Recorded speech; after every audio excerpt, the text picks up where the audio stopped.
साथियों, मुझे खुशी है कि मैं आज राजस्थान उच्च न्यायालय के प्लेटिनम जुबली समारोह में आप सबके बीच आने का मुझे अवसर मिला है।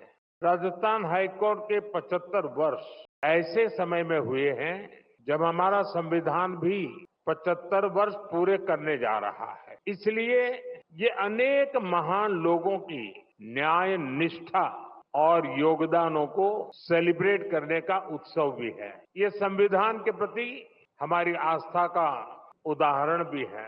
मैं आप सभी न्यायविदों को, राजस्थान के लोगों को इस अवसर पर बधाई देता हूं, उन्हें शुभकामनाएं देता हूं।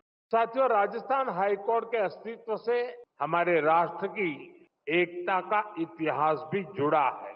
आप सब जानते हैं, सरदार वल्लभ भाई पटेल ने जब 500 से ज्यादा रियासतों को जोड़कर देश को एक सूत्र में पिरोया था, उसमें राजस्थान की भी कई रियासतें, जयपुर, उदयपुर और कोटा जैसी कई रियासतों के अपने हाईकोर्ट भी थे। इनके इंटीग्रेशन से राजस्थान हाईकोर्ट अस्तित्व में आया।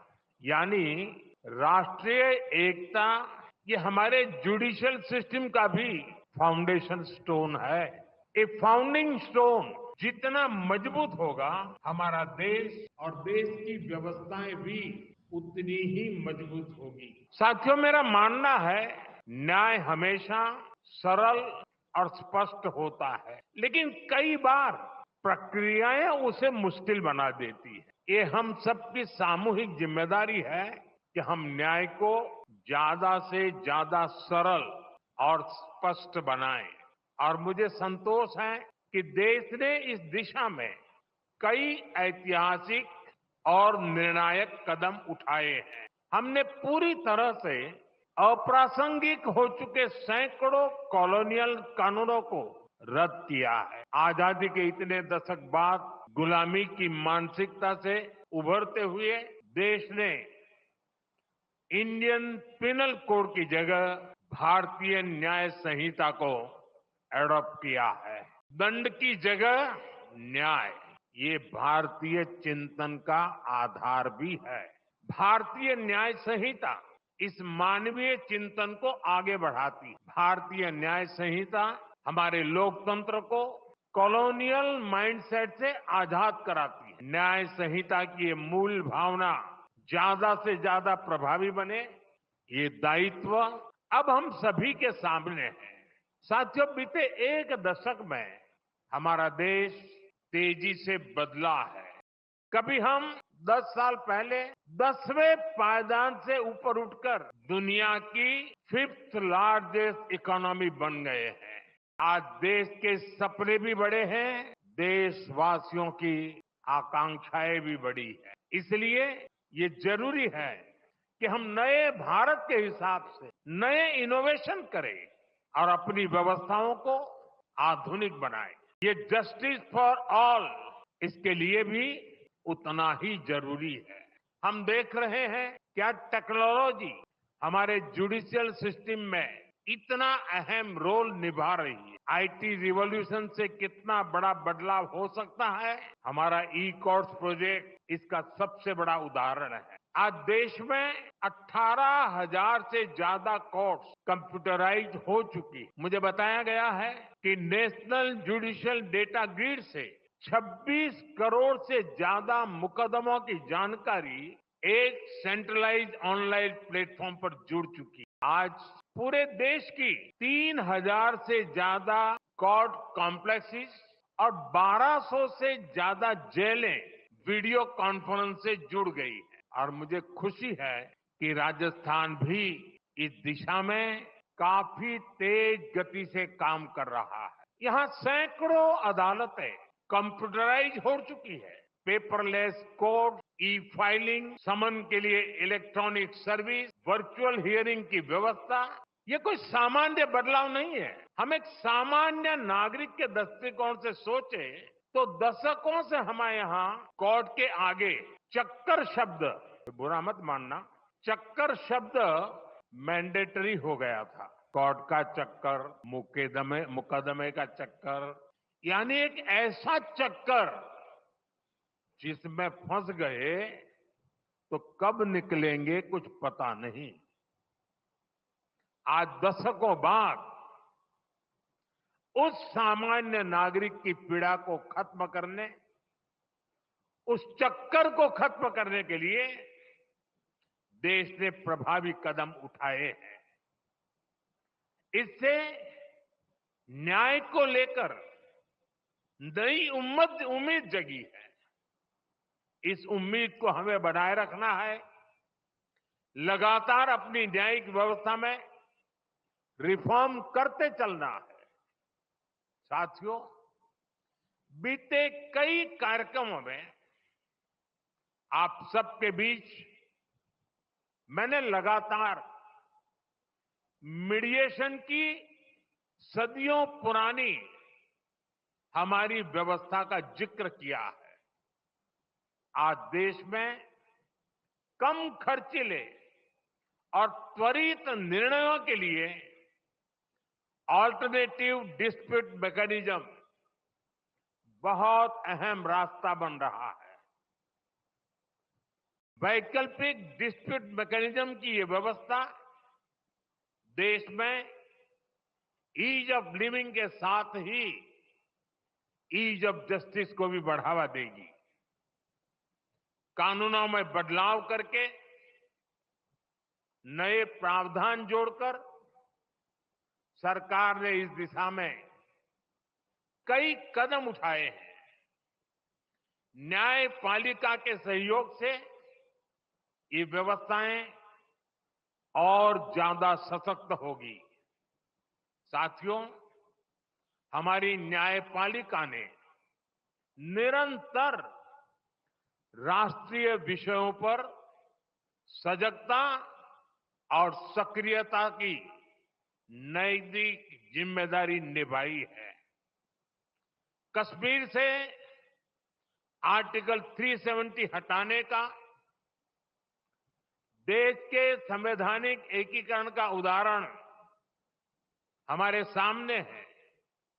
सीए जैसे मानवीय कानून का उदाहरण हमारे सामने है। ऐसे मुद्दों पर राष्ट्रहित में स्वाभाविक न्याय क्या कहता है, ये हमारी अदालतों के निर्णयों से पूरी तरह से स्पष्ट होता रहा है। हाईकोर्ट से लेकर सुप्रीम कोर्ट तक न्यायपालिका ने अनेकों बार ऐसे विषयों पर राष्ट्र प्रथम, नेशन फर्स्ट के संकल्प को सशक्त किया है। जैसे आपको ध्यान होगा, अभी इसी 15 अगस्त को मैंने लाल किले से सेक्युलर सिविल कोड की बात की है। इस मुद्दे पर भले ही कोई सरकार पहली बार इतनी मुखर हुई हो, लेकिन हमारी जुडिशरी दशकों से इसकी वकालत करती आई है। राष्ट्रीय एकता के मुद्दे पर न्यायपालिका का यह स्पष्ट रुख न्यायपालिका पर देशवासियों में भरोसा और बढ़ाएगा। साथियों, 21वीं सदी के भारत को आगे ले जाने में जो शब्द बहुत बड़ी भूमिका निभाने वाला है, वो है इंटीग्रेशन। ट्रांसपोर्ट के मोड्स का इंटीग्रेशन, डेटा का इंटीग्रेशन, हेल्थ सिस्टम का इंटीग्रेशन। हमारा विजन है कि देश के जो भी आईटी सिस्टम अलग अलग काम कर रहे हैं, उन सभी का इंटीग्रेशन हो। Police, forensics, process service mechanism और सुप्रीम कोर्ट से लेकर जिला अदालतों तक सभी एक साथ जुड़कर काम करें। आज राजस्थान की सभी डिस्ट्रिक्ट कोर्ट्स में इस इंटीग्रेशन प्रोजेक्ट की शुरुआत हुई है। मैं आप सभी को इस प्रोजेक्ट की सफलता के लिए शुभकामनाएं देता हूं। साथियों, टेक्नोलॉजी का इस्तेमाल आज के भारत में गरीब के सशक्तिकरण का ट्राइड एंड टेस्टेड फॉर्मूला बन रहा है। पिछले 10 वर्षों में इसे लेकर कई ग्लोबल एजेंसीज और संस्थाओं ने भारत की भरपूर तारीफ की है। डीबीटी से लेकर यूपीआई तक कई क्षेत्रों में भारत का काम एक ग्लोबल मॉडल बनकर उभरा है। अपने उसी अनुभव को हमें जस्टिस सिस्टम में भी इंप्लीमेंट करना है। इस दिशा में टेक्नोलॉजी और अपनी भाषा में लीगल डॉक्यूमेंट्स का एक्सेस, ये गरीब के सशक्तिकरण का सबसे प्रभावी माध्यम बनेगा। सरकार इसके लिए दिशा नाम के इनोवेटिव सॉल्यूशन को भी बढ़ावा दे रही है। हमारे लॉ स्टूडेंट्स और अन्य लीगल एक्सपर्ट्स इस अभियान में हमारी मदद कर सकते हैं। इसके अलावा देश में स्थानीय भाषाओं में लीगल डॉक्यूमेंट्स और जजमेंट्स लोगों को मिल सके, इसके लिए भी काम होने हैं। हमारे सुप्रीम कोर्ट ने इसकी शुरुआत की है। सुप्रीम कोर्ट के मार्गदर्शन में एक सॉफ्टवेयर बना है जिसे जुडिशियल डॉक्यूमेंट्स 18 भाषाओं में ट्रांसलेट हो सकते हैं। मैं ऐसे सभी प्रयासों के लिए हमारी जुडिशरी की भी सराहना करता हूं। साथियों, मुझे विश्वास है हमारी कोर्ट्स ईज ऑफ जस्टिस को इसी तरह सर्वोच्च प्राथमिकता देती रहेगी। हम जिस विकसित भारत का स्वप्न लेकर आगे बढ़ रहे हैं, उसमें हर किसी के लिए सरल, सुलभ और सहज न्याय की गारंटी हो, ये बहुत जरूरी है। इसी आशा के साथ आप सभी को एक बार फिर राजस्थान हाईकोर्ट की प्लेटिनम जुबली की मैं हार्दिक बधाई देता हूं, अनेक अनेक शुभकामनाएं देता हूं। बहुत बहुत धन्यवाद।